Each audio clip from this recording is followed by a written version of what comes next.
Stalking sucks. Smiling Friends has a new season and new episodes are coming out. This isn't a groundbreaking opinion, but Smiling Friends is a really solid show. I don't rewatch shows very often, but I am certain that I rewatched that first season 6 times. Yeah.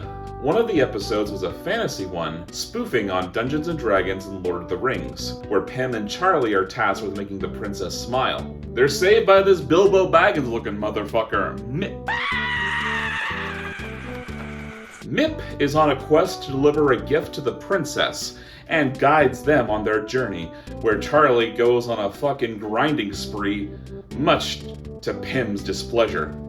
Over a fit of jealousy, Pim accidentally kills Mip, and they deliver the package to the princess.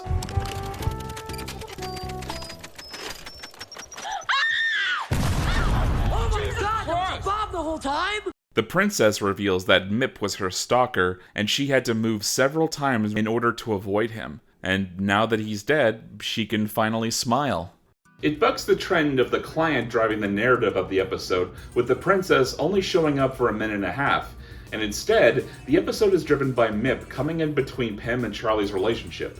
Mip's name, being a reverse anagram of Pim, explicitly suggests a division between the two of them. Mip deliberately goes out of his way to praise Charlie and guide him through the forest so glory is bestowed upon him, and he intentionally leaves Pim out of the proceedings.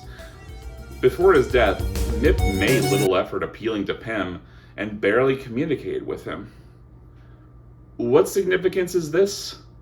Well, I have a little theory. Mip was going to have the princess killed, this much is obvious, but he didn't live to see his attempt fail. Let's imagine that Mip hadn't slipped on a spear and beckoned the heroes to deliver his gift. Without a doubt, even if the princess survived, Charlie would be furious with Mip for endangering their lives but lying to him about his intentions. Whatever goodwill Mip built up with Charlie would have disappeared, and he would have cut ties with Mip. But after spending so much time with Charlie, even turning him into his muse, Mip wouldn't let him go that easy. See where I'm going with this? If Mip hadn't died, he would have been Charlie's stalker, subjecting him to the same hell he gave to the princess. He would follow Charlie around, desperately attempting to rekindle their relationship and explaining everything away as mistakes he seeks to amend.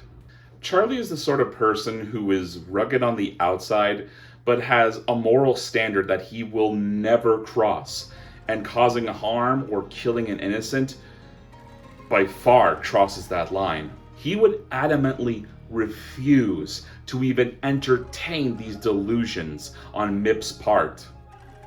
Until eventually, Mip gets frustrated with Charlie and decides he needs to punish him for rejecting him.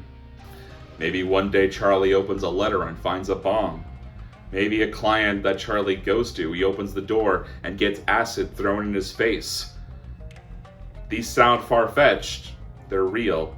These are real examples that have happened to people. One of the inspirations for this episode was the Bjork stalker. He attempted to kill Bjork with a mail bomb, although Mips was inspired by the Unabomber. Look, this is what happens when edgy shitheads make a cartoon. And you're damn right I would do the same fucking thing. So, it's not too much of a stretch to say Charlie would have been Mip's next victim. But here's my next theory, that paints Mip more malicious than you would have thought.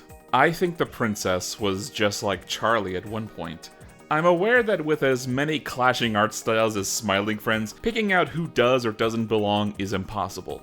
But I'll make the point that the princess is the only person in the forest who resembles those from the outside world. I think, for whatever reason, she was drawn to the forest and met Mip.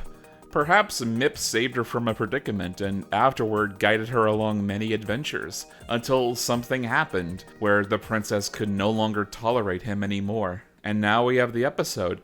The princess has gone out of her way to avoid, block, and cut off all contact with Mip. And Mip decides that she deserves punishment. This is the case with stalkers. They build relationships and value them so highly in their own heads that the idea of losing their victim is toxic to them. Stalkers have all kinds of motivations. Some of them believe they're rescuing their victim, while others, like the Bjork stalker, want to punish their victims for perceived slights. I don't mean to downplay the effects of stalking. If you suffered from one, you have my sympathies, and I sincerely wish you the best recovery. Anyone can be stalked, regardless of your gender, appearance, or social standing. Stalkers can be destructive to people's lives, forcing people to uproot their livelihoods in an effort to get away, and sometimes the powers that be aren't quick to respond. There's resources out there if you need help. You're not alone. It's a cliche, but it wouldn't be one if it weren't true. All that to say, I don't want to trivialize stalking, and I don't think the Smiling Friends creators are doing so either. Honestly, with the revelation that Mip is a stalker is a huge splash of water to the audience that reshapes and recontextualizes everything we've seen and thought of Mip. Also,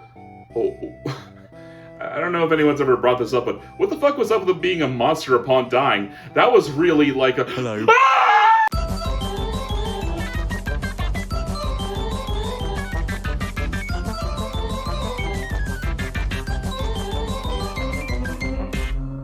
Goblin caught on plate.